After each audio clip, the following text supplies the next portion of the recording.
나눌 말씀은 베드로전서 4장 1절에서 11절입니다. 베드로전서 4장 1절에서 11절 한 절씩 교독하고 마지막 11절은 함께 읽도록 하겠습니다. 그리스도께서 이미 육체의 고난을 받으셨으니 너희도 같은 마음으로 갑옷을 삼으라. 이는 육체의 고난을 받은 자는 죄를 그쳤음이니 그 후로는 다시 사람의 정욕을 따르지 않고 하나님의 뜻을 따라 육체의 남은 때를 살게 하려 함이라. 너희가 음란과 정욕과 술 취함과 방탕과 향락과 무법한 우상 숭배를 하여 이방인의 뜻을 따라 행한 것은 지나간 때로 족하도다. 그러므로 너희가 그들과 함께 그런 극한 방탕에 다름질하지 아니하는 것을 그들이 이상히 여겨 비방하나 그들이 산자와 죽은 자를 심판하기로 예비하신 이에게 사실대로 고하리라. 이를 위하여 죽은 자들에게도 복음이 전파되었으니 이는 육체로는 사람으로 심판을 받으나 영으로는 하나님을 따라 살게 하려 함이라. 만물의 마지막이 가까이 왔으니 그러므로 너희는 정신을 차리고 근신하여 기도하라. 무엇보다도 뜨겁게 서로 사랑할지니 사랑은 허다한 죄를 덮느니라. 서로 대접하기를 원망 없이 하고 각각 은사를 받은 대로 하나님의 여러 가지 은혜를 받은 선한 청지기 같이 서로 동사하라. 함께 읽겠습니다. 만일 누가 말하려면 하나님의 말씀을 하는 것 같이 하고 누가 봉사하려면 하나님이 공급하시는 힘으로 하는 것 같이 하라. 이는 범사의 예수 그리스도로 말미암아 하나님이 영광을 받으시게 하려 함이니 그에게 영광과 권능이 세세에 무궁하도록 있느니라. 아멘. 오늘은 육체의 남은 때를 사랑으로 채우는 성도라는 주제로 함께 말씀을 나누도록 하겠습니다. 앞서 베드로는 이제 선하고 정의롭게 살다가 고난을 당하더라도 의롭게 살기를 당부하고 있습니다.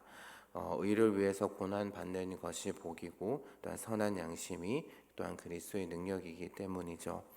4장을 시작하면서 베드로는 고난을 당하는 그리스도인들에게 먼저 고난을 받으신 그리스도와 같은 마음으로 갑옷을 삼으라, 즉 무장하라라고 당부를 합니다.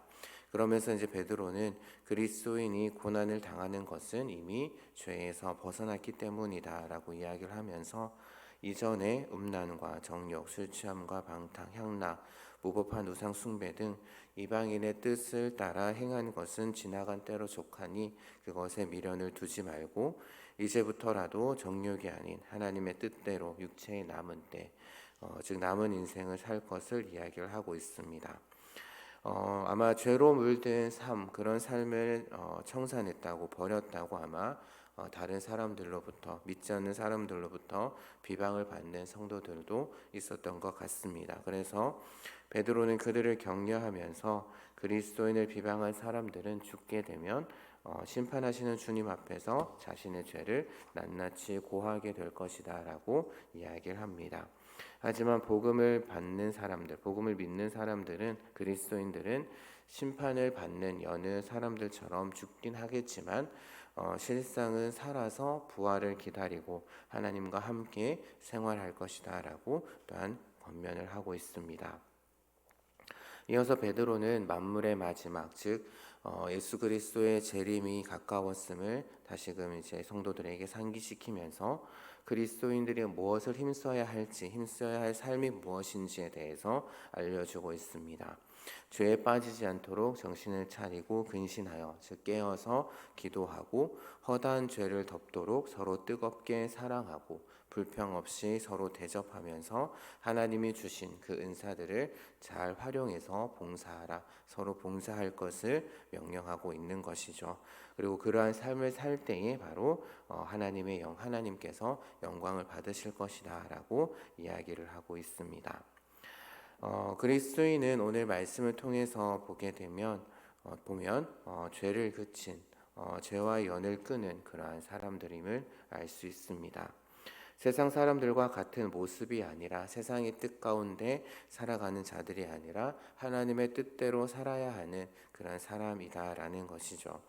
지금까지 세상에서 육체의 정욕 그리고 자기의 욕심을 채우려고 죄와 방종 가운데 살았다라고 한다면 그것은 지나간 때로 족하고 앞으로는 하나님이 우리에게 허락해 주시는 그 날까지 하나님의 뜻대로 살기 위해 노력해야 함을 오늘 베드로는 우리에게 이야기해 주고 있습니다. 죄와 관련된 삶이 있다면 당장 끊어야 하고 끊었다면 다시 돌아가면 안 된다라는 것이죠. 물론 그러한 삶을 산다라는 것 너무나도 힘든 말처럼 쉽지 않은 그러한 일입니다. 방탕한 삶을 청산하고 죄된 삶을 청산하며 세상 사람들과 다른 삶, 그래서 하나님의 뜻대로 살려고 할 때에 맞닥뜨리는 반대가 심할 것이기 때문이죠. 그것에 혼자 맞서기는 결코 쉽지 않습니다. 마지막 때가 가까워지면 주님의 재림의 때가 가까워지면 가까워질수록 더욱 그럴 것입니다. 그럴 때일수록 우리에게 필요한 것은 바로 다름 아닌 기도하는 일이 아닐까 합니다. 나의 힘으로는 그것들을 감당할 수 없기에 하나님의 도우심을 구하는 기도, 또한 그런 세상의 그런 공격에 내 마음이 흔들리지 않도록 붙잡아 주시기를 우리는 기도해야 하지 않을까 합니다. 그리고 또한 예수님이 우리에게 주신 계명이 있습니다. 서로 사랑하라라는 계명, 그 계명을 지키는 것. 그래서 함께 믿음의 싸움을 감당하는 자들로 서로 돕고 격려하면서 하나님이 주신 은사를 따라서 서로 섬길 때에 예수님께서 그곳 가운데 함께 하시며 함께 이길 힘을 주시지 않을까요? 그리고 서로 사랑하며 서로 섬기며 서로 세워가는 모습이 하나님을 바라시는 이웃 사랑의 모습이고 또한 우리 하나님께서 또한 바라시는 거룩한 삶의 모습이 아닐까 합니다. 지금 내 옆에 있는 지체들, 지금 내 옆에 있는 형제 자매들 결코 경쟁의 대상이 아닙니다. 바로 사랑의 대상인 것이죠.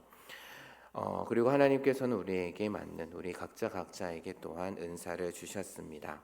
그러니 다른 사람이 가진 그런 은사를 탐내는 것이 아니라 지금 나에게 주신 은사가 무엇인지 그리고 또한 그 은사를 어떻게 하면 그 은사를 통해서 주 안에서 하나 된 공동체를 섬길지를 고민하며 기도함으로 내가 속한 공동체, 내가 속한 교회, 또한 내가 속한 가정을 세워갈 수 있는 그런 저와 여러분이 되기를 주님의 이름으로 부탁드립니다.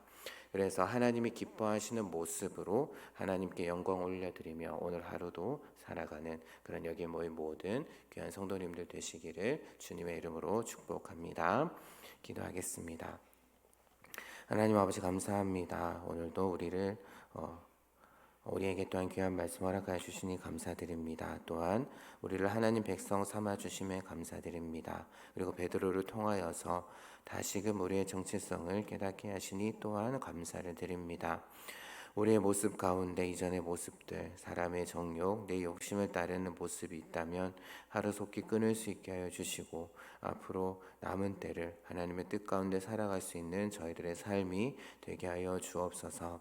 하나님의 뜻은 서로 사랑하는 삶입니다. 특별히 마지막 때에 주님이 다시 오실 때가 가까워질수록 서로 더욱 사랑하며 살아야 함을 베드로를 통해서 다시금 깨닫게 하시니 또한 감사드립니다.